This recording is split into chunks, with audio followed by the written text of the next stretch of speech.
Hi and welcome to my review of my ThL W200C. The phone itself I kindly received from Antelife Shop. The product itself you can get in the video description. So let's first start at the top. You have like basically the USB port. At the back you can see here the camera. Here you have the power button. Here I have to say that actually the power button seems for me a bit loose. I don't know if it's just my device or a general problem. But I have the problem that I think if I will use it for a longer time, it might even fall out because it really feels loose. So the ThL W200C is really basically from the outer appearance one-to-one like the ThL W200, so the original model. I got here my old one as in the right as a comparison, and from the right, from the sides you can see, from the back and also from the other side, you can really see that their cases are really totally identical. The only difference is you can't really well see it here now in the video, that on the ThL W200C the display seems to be a bit more darker while turned off. So while at the W200 you can still see the transition from the casing to the display, here you can't really see it anymore. So let's turn it on and you can see it's Android KitKat with a native stock launcher. No special themes or icons added. So yeah, that's pretty much the theme. Let's go to the settings first of all to show that it's actually running on Android 4.4.2 KitKat. I will show you just that. Yes, there it is. So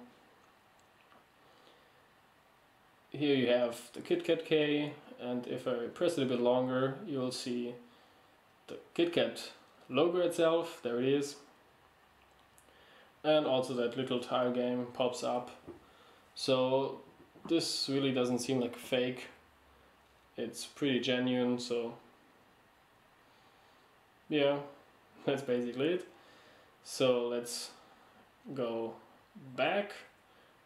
Here you can see the hardware buttons. They are lighting up in a light blue color if you touch it, which can be perhaps even like a bit more, because if it's really bright you hardly even see the light of them.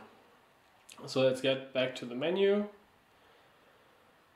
And yeah, basically what I also like showed already in the unboxing, the phone is delivered with a flip case, as you can see here.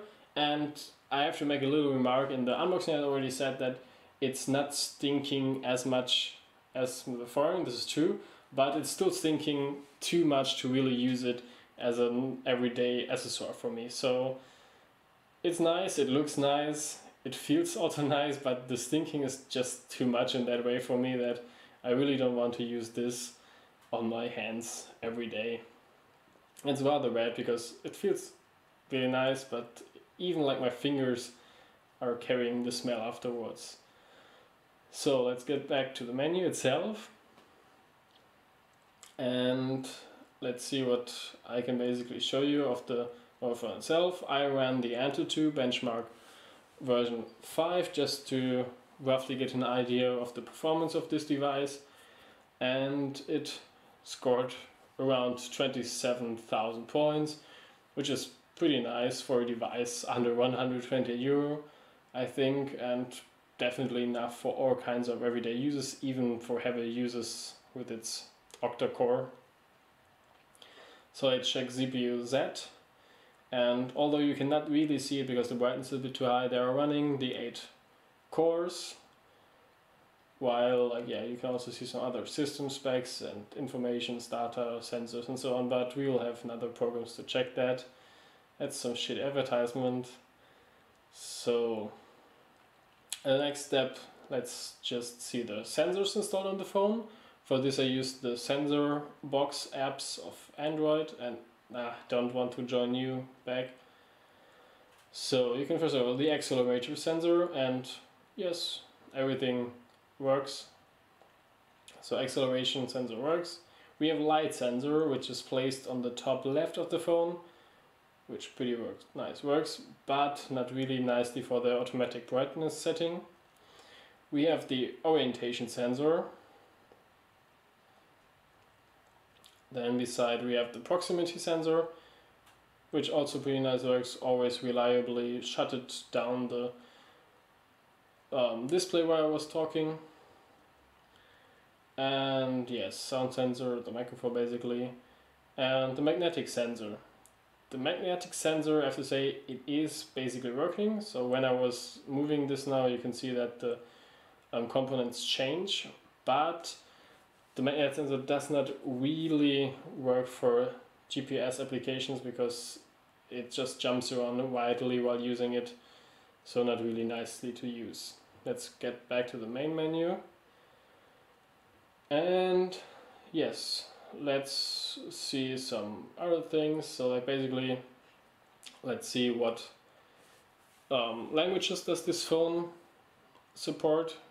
So we go to the settings, language and input, check the languages, and so I just basically will now scroll through the languages so you can see what languages the W200C is supporting.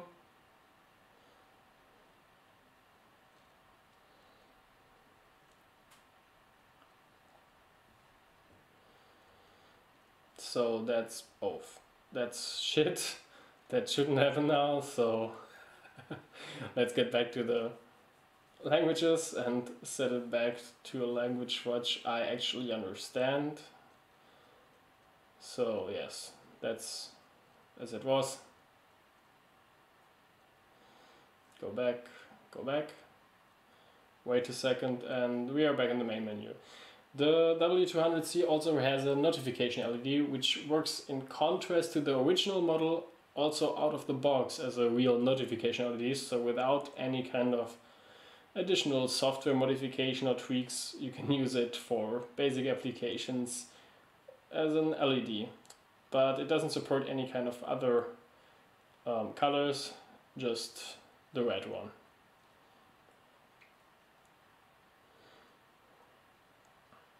So stop LEDs and go back. And now I basically just want to show you that it also supports the USB on the go. So I have a normal USB OTG cable here, a normal USB stick, and I will just connect it now and find the right direction. So wait a second, and Android recognized the USB stick, asked me if I want to change the standard write device. Let's quickly see if it really works out. So open my file manager, go to the right folder, and you can see USB OTG is shown. So yeah, we can now access the USB stick. So it's not just like written on the paper, it's seriously supporting USB OTG. So beside the OTG function, I just want to show you now the phone itself in some live action. So just some gaming now. For this gaming I just chose, because I kind of like emulators, I will choose the PlayStation 1 emulator FPSE. For this I have my Bluetooth gamepad from ThL, which perhaps some people will know, perhaps not. I personally really like this device because it's suiting to many smartphones. You can connect it via Bluetooth and an app, and it basically supports most of the emulators as well as some native Android games. So let's start FPSE, and you can always see there I have Touring Pro Skater 2 loaded, and yeah, if I touch a button then it gives me back that it recognized the pad, and you can see that the intro pretty much runs really smoothly, which is also expectable at an octa-core with the 1 GB of RAM. So I will now basically just show you some play scenes in the game that run smooth, and I'm already sorry I have to like mute the sound for the game itself, because otherwise I'm having some copyright issues in several kind of countries. So yeah.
So this basically it. I mean, it basically shows that everything runs smooth on this emulator. Let's quit the game and go back to the main menu. And yes, remove the Bluetooth gamepad. And for this, like on the Bluetooth connection, I actually never really noticed any kind of Bluetooth connection losses or something similar to that. So pretty stable. I also tried it with my smartwatch, which connects over Bluetooth, and the same result basically. So I just downloaded another game, which I actually don't even know yet. It's called 3D Wheel Racing, I think, from EA. It's just some free game, which from the screenshots itself, it looks like some heavy 3D game. So we'll just load it up and see if it actually runs smoothly. And here we have some stumblings, but it actually no, it after loading looks nice again, smooth. Let's choose just any kind of random track, game, whatever, just to see that it runs smooth or not.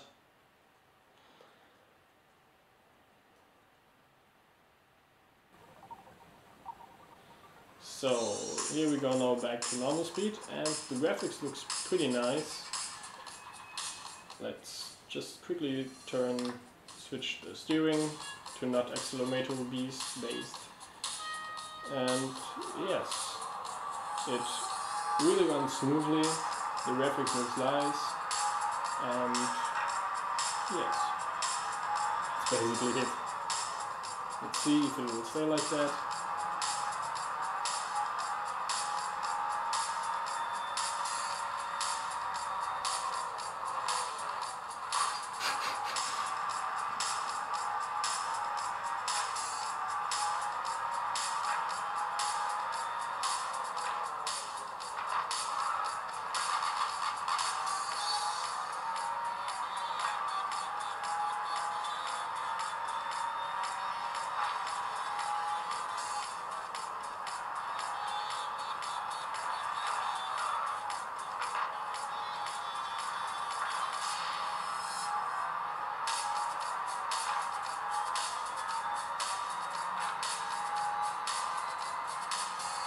So let's stop the game here, because basically, I mean, you could see that this 3D game, at least this 3D game, is running pretty smooth and flawlessly.